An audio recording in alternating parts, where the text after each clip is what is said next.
बिहार की सियासत में सीएम फेस को लेकर चल रहा सस्पेंस अब आखिरी दौर में है। बताया जा रहा है कि एनडीए की बैठक में नीतीश कुमार खुद अपने उत्तराधिकारी का ऐलान कर सकते हैं और इस रेस में सबसे आगे सम्राट चौधरी का नाम है। केंद्रीय गृह मंत्री अमित शाह की एंट्री के बाद समीकरण बदल गए हैं। शाह ने खुद सम्राट के नाम की पैरवी की है, जिससे उनकी दावेदारी काफी मजबूत हो गई है। बीजेपी ने पिछले कुछ सालों में सम्राट चौधरी को एक मजबूत ओबीसी चेहरे के तौर पर तैयार किया है। संगठन से लेकर सरकार तक हर बड़े टास्क में उनकी भूमिका रही है और संगठन में उनकी पकड़ भी मजबूत बीजेपी से अलग होकर चुनाव लड़ेंगे चिराग। पार्टी बोली भाजपा से गठबंधन केंद्र में है, प्रदेश में नहीं। 403 सीटों पर उम्मीदवार उतारेंगे। हावड़ा में सम्राट बोले बंगाल में बंगाली ही सीएम होगा। ममता की लालू राज से की तुलना, कहा मोदी के एक फोन पर पुतिन ने युद्ध रोका। 55 साल में 26 साल की महिला से अफेयर, 3 दिन की मुलाकात में साथ रहने का फैसला। पति बोला मुझे छोड़कर भाग गया। दरोगा ने खुद को मारी गोली, महिला कांस्टेबल से अफेयर था, पत्नी को छोड़ने का दबाव बना रही थी। 15 दिन पहले थाना प्रभारी बने थे। हॉस्टल में यूकेजी स्टूडेंट की मौत, दादा बोले गंदा काम हुआ। मोबाइल के बहाने पोते को ऊपर वाले कमरे में ले गए। प्राइवेट पार्ट में भी जख्म। ज्वेलरी दुकान से AK-47 की गोलियों की तस्करी, हरियाणा का मास्टरमाइंड कानपुर से बुलेट खरीदकर बिहार में भिजवाता था। गैंग की तलाश में NIA। ससुराल में गेस्ट से अवैध संबंध बनाते पकड़ी गई बहू, बेटे ने पड़ोसी की बेटी से की थी शादी। अब बहू का 2 मर्दों के साथ अवैध संबंध। बेगूसराय में इंटर के छात्र की हत्या, घर से 500 मीटर दूर खेत में मिला शव।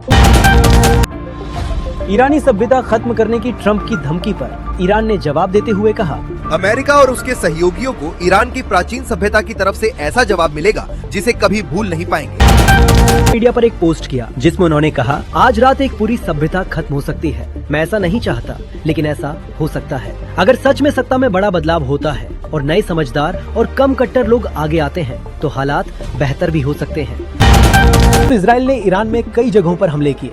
सबसे बड़ा हमला खार्ग आइलैंड पर हुआ, जहां ऑयल टर्मिनल को निशाना बनाया गया।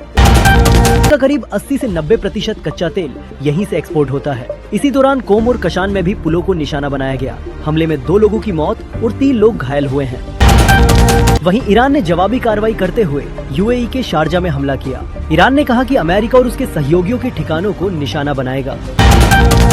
299 से 899 रुपए तक महंगी हो गई हैं। वहीं इंटरनेशनल फ्लाइट पर ये बढ़ोतरी और ज्यादा है।